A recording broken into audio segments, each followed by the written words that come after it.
Hello everyone. Today we are going to talk about biofertilizers and biopesticides. What are biofertilizers? We probably know what is fertilizer. The term fertilizer refers to any material of natural or synthetic origin that is applied to soil or plant tissues, usually leaves, to supply one or more plant nutrients essential to the growth of plant. Very often, the term fertilizer denotes the synthetic plant nutrients like urea, diammonium phosphate, muriate of potash, and so on. Basically, fertilizers provide nutrients to plants. Urea provides nitrogen, diammonium phosphate provides nitrogen and phosphorus, single superphosphate, double superphosphate, triple superphosphate. They are the sources of phosphorus. Muriate of potash is the source of potassium. So this nitrogen, phosphate or phosphorus and potassium, NPK, these are the three elements which are supplied through fertilizers to plants. Plants also need micronutrients and those are also supplied. There are micronutrient formulations available to supply to plants. So basically fertilizers provide these three elements N, P and K. Whereas a biofertilizer refers to a substance which contains living microorganisms which when applied to seed, plant surfaces or soil colonizes the rhizosphere or the interior of the plant and promotes plant growth by increasing the supply or availability of primary nutrients to host plants.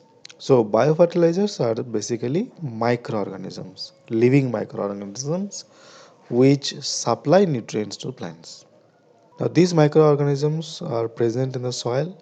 We can also augment the presence of this microorganism in the soil through external application to increase their population, to increase their size, to increase their number in the soil so that they provide benefits to the plants. They provide the nutrients to the plants. So here we have a difference between fertilizer and biofertilizer. Here in this slide you can see a range of fertilizers. The first one is urea, source of nitrogen. Second one is single superphosphate, which supplies phosphorus to the plant. And third one is muriate of potash, source of potassium. So these are synthetic fertilizers. These are synthetic compounds which supply nutrients to plants when applied to soil. Now, what are the benefits of biofertilizers? The biofertilizers provide nutrition of nitrogen and phosphorus mainly. They add organic matter to the soil. They secrete plant growth promoting substances. They improve soil fertility. They improve physical and chemical nature of soil. Reduce dependence on synthetic fertilizers. They ameliorate saline alkali soils. They help forming soil aggregates, reduce soil compaction, narrow down CN ratio, enhance fertilizer use efficiency. These are the benefits of biofertilizers. Now, which microbes we can use as biofertilizers? A variety of microbes can be used as biofertilizers. These microbes include nitrogen fixers, phosphate solubilizers, and mycorrhizae. Alright. Now we have nitrogen fixers. We know already, we have studied this. We have bacteria.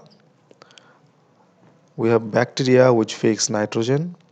We know that only prokaryotic microorganisms can fix nitrogen. They are diazotrophic. Bacteria like Rhizobium. Rhizobium is a symbiotic nitrogen fixer. Azotobacter, Azospirillum, they are free living or associative nitrogen fixers. Then we have cyanobacteria like Anabaena azole, Nostoc. So we have many formulations available already in the market which can be bought and applied to the soil. So these microorganisms fix nitrogen and provide nitrogen to the soil, and plant can take that nitrogen from the soil. Then we have phosphate solubilizers. So these microorganisms, they solubilize the phosphate which is present in the soil and make it available to the plants. Bacteria like Pseudomonas striata. It is called as phosphate solubilizing bacteria or PSB. We also have fungi like Aspergillus awamori, Penicillium digitatum. These fungi also solubilize phosphate compounds in the soil and then make the phosphorus available to the plants. Mycorrhiza, we know mycorrhiza, mycorrhizal fungi like endomycorrhizal fungi, ectomycorrhizal fungi. These mycorrhiza have lot of benefits for the plants. These mycorrhizal formulations are also available which can be applied to soil, and they will form symbiotic association with the plant roots and provide all the benefits to the plants including supply of nutrients, especially phosphorus. So we have mycorrhizal fungi like Glomus, Gigaspora, Acolospora, Sclerocystis, and so on. Now biopesticides. The term biopesticide refers to, among many things, microorganisms that control pest. So microbial pesticides are the one part of biopesticides, and these microbial pesticides refer to microorganisms that control pest. Pests like insects, plant pathogens, weeds. These biopesticides are living microorganisms that can kill other organisms or pests. Okay, like biofertilizers, these biopesticides are also living microorganisms, but the purpose is different. Biofertilizers provide nutrients to the plants, whereas biopesticides kill the pest and protect the plant from the pest attack. Now, what are the biopesticides for insect pest management? We know that insects have lots of harmful effects on the plant. It may be on the leaf, fruit, or any other economically important plant part. Now, insects can be managed by use of microorganisms. We have bacteria that can kill insects, and the most known bacterium that kill insect is your Bacillus thuringiensis or BT. Now, this BT formulation can be used to kill a range of Lepidoptera pests attacking many crops. So BT is one bacterium, a soil bacterium. It can kill insects. Then we have entomopathogenic fungi. These are the fungi that kill insects. So Metarhizium, Anisopli, Beauveria bassiana. These are some fungi which kill insects. Now we have formulations available in the market. We mix with water and apply on the plant parts, and these fungi will attack the insects and insects will be killed. Then entomopathogenic nematodes like Steinernema felti is one nematode that can kill insects. Nematopathogenic fungi. Nematodes are also pests. Some fungi can kill these nematodes like Dactylaria, Dactylella, Paslomyces. These fungi kill nematodes. Now please remember that these fungi or bacteria which are being used as biopesticide, they are not harmful to plant. They only specifically kill the insects for which they are being used. Then we have viruses like entomopathogenic viruses. These viruses kill insects. One good example is NPV, nuclear polyhedrosis virus. Okay, so we have formulations like HANPV, that means Helicoverpa armigera nuclear polyhedrosis virus. So these viruses are very specific to kill insects. So one specific insect like Helicoverpa farmigera, one Lepidopteran insect will be killed when this specific NPV is applied to the plant. So these are entomopathogenic viruses. Now we have biopesticides for plant disease management. Plants are diseased. Okay. Now there are many microorganisms which cause disease in the plant: bacteria, fungi, virus, nematodes. They cause disease in the plant. We have microorganisms to kill those pathogens causing disease in the plant. Say here, fungi for control of disease in the plant. Fungi like Trichoderma viridi, Trichoderma herzianum. Okay, this is the most widely used fungus to control disease in the plant. Now, this Trichoderma species, viridi or herzianum, they control root rot disease, damping of disease, collar rot disease, fungal wilt disease, and so on. Then Coniotherium minitans is another fungus, beneficial fungus. Now it can be used to control root rot, collar rot, and so on. Ampelomyces quisqualis, one fungus to control a disease called powdery mildew disease in the plant. Then we have bacteria also to control plant diseases. These bacteria are beneficial bacteria. They have been tested well, they have been screened well, and they are not harmful to plants. They can kill only the pathogen for which they have been made. Bacillus subtilis is one bacterium which can control many soil borne plant diseases. Pseudomonas fluorescens is another bacterium, widely used bacterium to control plant diseases. Pseudomonas fluorescens will be perhaps the most widely used bacterium to control plant disease. The Agrobacterium radiobacter K84 is one strain that can be used to control tumor diseases, crown gall diseases of apple, pear, etc. Now, what are the advantages of biopesticides? These biopesticides do not leave any harmful residue on the plant parts or in the soil.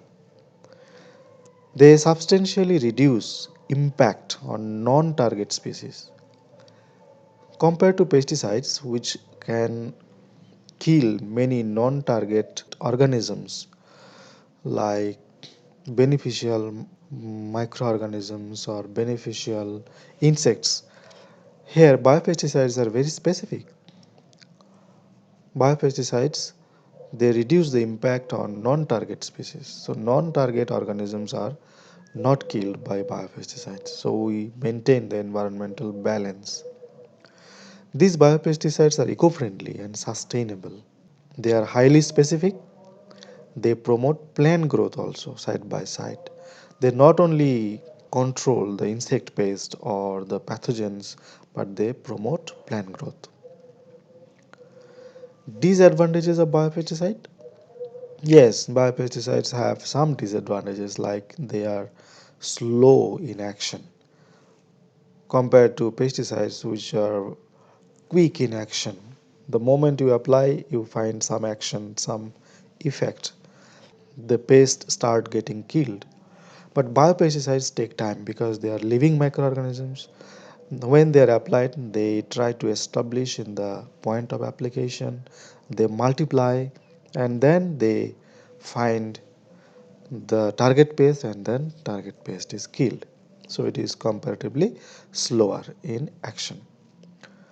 Efficiency of biopesticides is influenced by various biotic and abiotic factors. Yes, pesticides are chemicals. So the biotic and abiotic factors have low role to play to influence the activity of pesticides or killing effect of pesticides. But biopesticides are living microorganisms. They need temperature, good food, good pH, good humidity to grow. So these biotic and abiotic factors they influence the efficiency of biopesticides. Presence of other microorganisms in the soil or on the plant also influence the activity of biopesticides. We know that phytoplankton and rhizoplane, or rhizosphere and phylosphere, they have many microorganisms already. Now, when we have application of biopesticides, now the biopesticide microorganisms, they come and interact with many other microorganisms present in the rhizosphere or phylosphere. So this interaction between the biopesticides and the resident microorganisms in the rhizosphere or phylosphere determines the efficiency of biopesticides. Then short shelf life, as they contain living microbes, we cannot just manufacture and keep it for years together. So the shelf life is usually 6 months or 1 year. Maximum we can have a shelf life of 2 years for biopesticides. Whereas for pesticides, you can have shelf life of 3 years, 4 years, or more. Then complete control of pest cannot be achieved using biopesticides. Biopesticides are slow in action and they cannot give you 100% control on the pest. So these are some disadvantages, but these disadvantages can be overcome by judicious application of biopesticides, by employing a number of techniques for management of pests. Not only use of biopesticide, but there are many other ways to control insects and pests, to control the pathogens of diseases.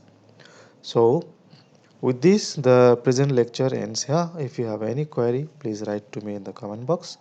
Thank you very much.